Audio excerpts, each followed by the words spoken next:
Hello, class. Welcome to our second week of legal traditions. Hopefully, last week you had a good week as our first week. Those are always tough on us. It's tough to get started in a new term, but everyone seemed to do quite well last week with the introductions and discussions, posting some general questions there about the course. So continue to do that. I'd encourage you to continue to put those questions in the general questions area. Anything that I can assist you with that will also help the rest of the class. So we had a good week again. Great work on the discussions. We had our first blog entry. Got kicked off real quick. Students from all over the United States. So we've got a really good class this week. Very good backgrounds, federal law enforcement. Some of you have never worked in law enforcement. You work in other areas. So absolutely a good term, I think, a good cohort, if you will, for us. So let's talk a little bit about our second week. First, a little recap about our first week. We examined the relationship between ethics and morality in criminal justice, including an examination of how ethical dilemmas can be resolved using different ethical theories. We learned some of those different theories. We discussed the law enforcement oath of honor, how it can be used to influence our behavior.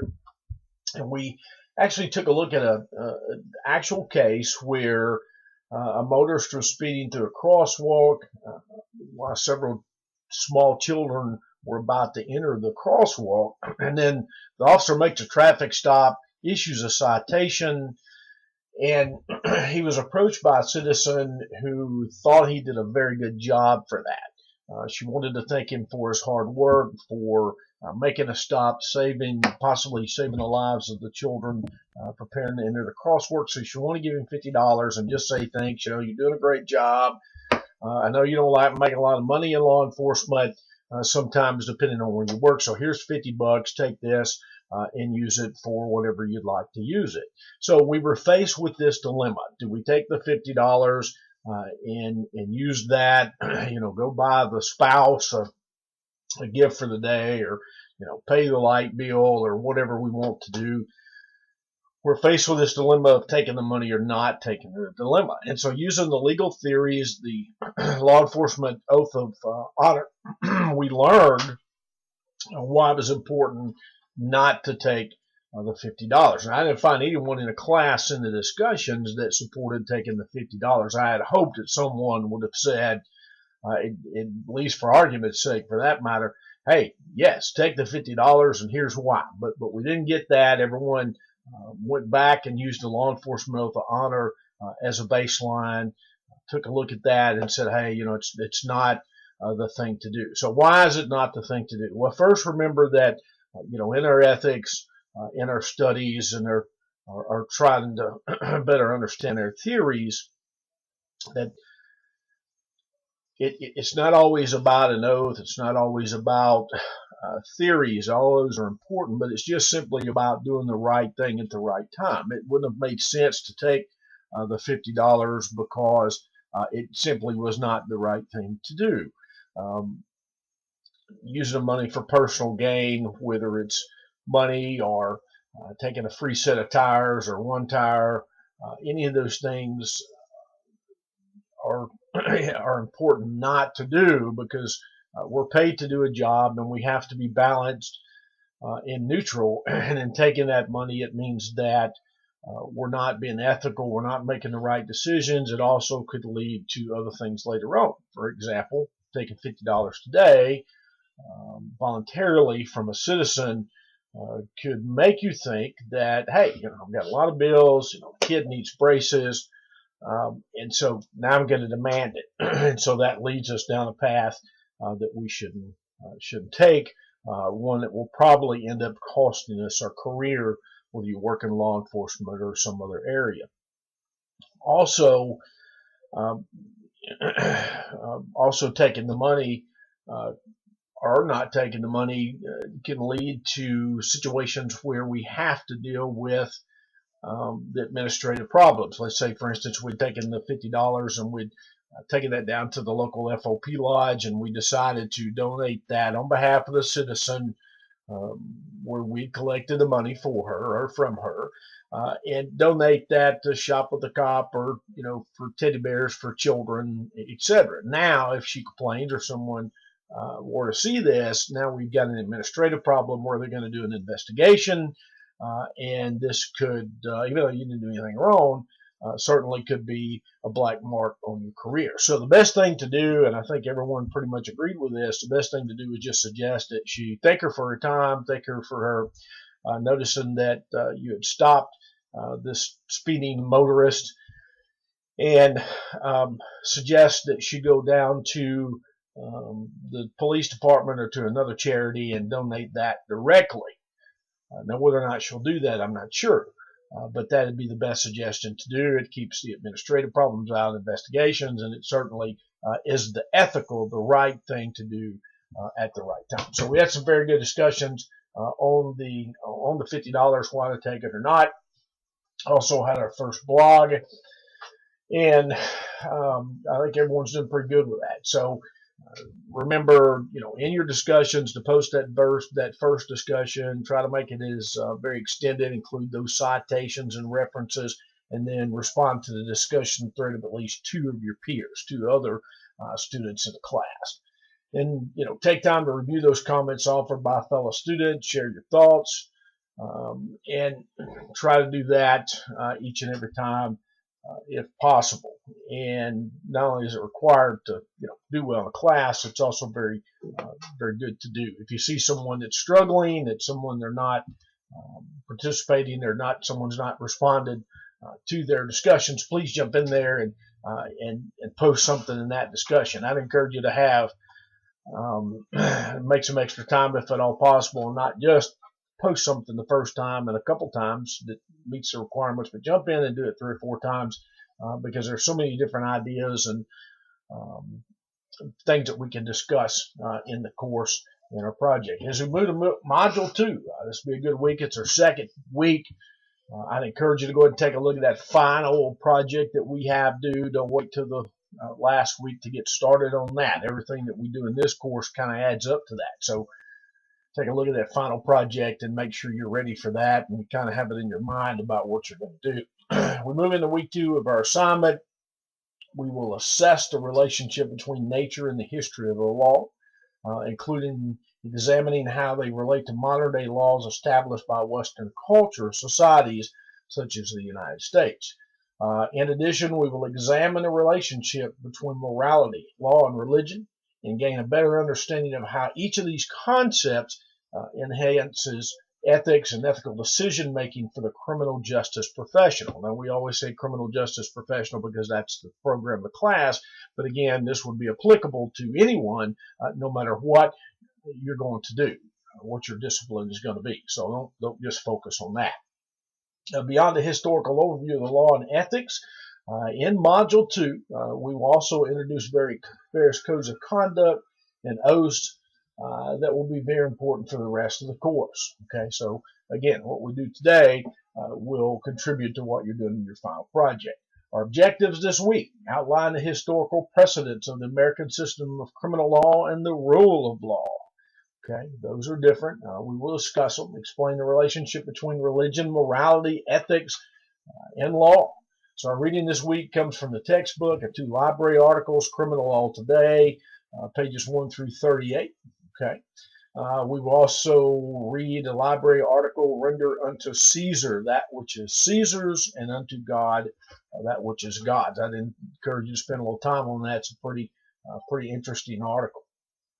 Okay, this article actually explores the relationship of law, morality, and religion, and why the American justice system really focuses on morality and religion in our system of laws.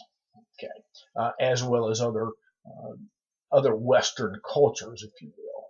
And then we also have a library article, Legislation versus Morality of Police Officers, Ethical Dilemma. This is a peer-reviewed journal article where the relationship between legislation and morality is discussed. Pages 38 through 40 offer a good representation of an actual ethical dilemma involving the criminal justice professional And this is really based upon the foundations of law as well. And we will explore the foundations of law more, where we take a good hard look at the origins of law in the Western culture, and it, excuse me, and it, assess how it has advanced into modern society. So we take a look at where this started, back um, at the beginning of our modern era, if you will, and um, moves to today. Okay, and there's several codes. We'll talk about the codes in Mesopotamia, Babylon, the 12 tables, the Justinian Code, which is used in ancient Rome. All these I think are very important because they are the basis for our legal system today. Uh, Although we use the English common law, preferably here in the United States, much of the English common law is based upon these older codes, and you'll see some of that as we move forward. Now, one of the things that I try to emphasize in writing this course is that although we have the English common law and we use some of those different codes in old laws that were used in Rome in the biblical times, etc., the Constitution allowed the states to develop their own laws. So we have federal law and constitutional law, if you will, and all the states have to meet that. But laws locally are a little bit different. The federal government really didn't recognize municipalities, so they recognized the states, and then the states um, could govern what happened in the counties or townships or municipalities, parishes, etc., and as long as they met the federal law and followed the U.S. Constitution. So we have that here, in that most states are the same. They follow the English common law, except for we have some laws in Alaska that's a little bit different, and we certainly have laws in Louisiana, which are a little bit different than the rest of the country. Those guys followed because they were part of the Louisiana Purchase, not Alaska, but Louisiana was part of the Louisiana Purchase. It was all governed by France, and so they followed those laws. And so that's, you have parishes and police juries, and laws are a little bit different there. And I found that along the Gulf Coast, some of those laws follow what happened originally in France. Quebec does the same thing, follows the old French law, and we'll talk a little bit about that as we move forward. So we're going to do our second milestone. We'll submit our first milestone for the course. This week it says milestone 2, but it's really our first milestone for the course, which is directly related to the final project. Again, take a good hard look at that, and then focus on our discussion of the different laws that I mentioned there in the beginning. Again, in some cases, just identifying the right thing to do in the right situation is really what we're doing here. So it's a long module this week. The importance of understanding the heritage, the basics, the beginning of our law is important because it will be difficult for us to continue for the rest of the modules and the different assignments that we have due if we don't have a better understanding of law, morality, and religion, and how law has changed from the Roman days and even, again, the biblical times, if you will, to where we are today in the United States. Now, we often don't agree that the U.S. justice system is the best. There's times that people win and lose, and it should be the other way around, but we do have the rule of law. And one of the things I'd encourage you to do in this discussion, although it's not listed in the discussion, is maybe include some current events. For example, the Kim Davis case in Kentucky, where we saw the clerk who decided that she would not issue marriage license because she did not feel as if it was spiritually or based upon her religion. She did not feel like she could issue those marriage licenses to folks that were gay because her religion prohibited it. It didn't support homosexuality. And so she didn't believe that it was the right thing to do, and she refused to do it, refused to let her office do it, and she was subsequently jailed. So although there's a provision in the law for religion, she is an elected official. So I'd encourage you to take a look at that and maybe have an extra discussion, and I think I'll make one. I think I'll post one. Did she do the right thing? If our country really is based upon the rule of law, did she do the right thing about refusing to issue a marriage license to people that wanted of the same sex that wanted to be married? So those are some of the things that we can discuss in this module. So thanks again for taking time to review. Again, take a look at all the different things that we have due this time. Take a look at those journals, those blogs. Take a look at that final project, and really read those assignments, those library articles, and your textbook. The textbook does a real good job of explaining our legal system and the culture that we have today. So take a look at those. Again, just a real brief overview. Y'all guys are doing really good on the discussions and everything that we have going on this week. It's a lot of information. And we'll continue to do that and have some discussion there in the discussion board. So thanks again for taking time to complete the assignments, for watching the video. If you have any questions, you can always give me a call. In the announcement, I'll always post the information how to contact me. You can do that 24/7, 365.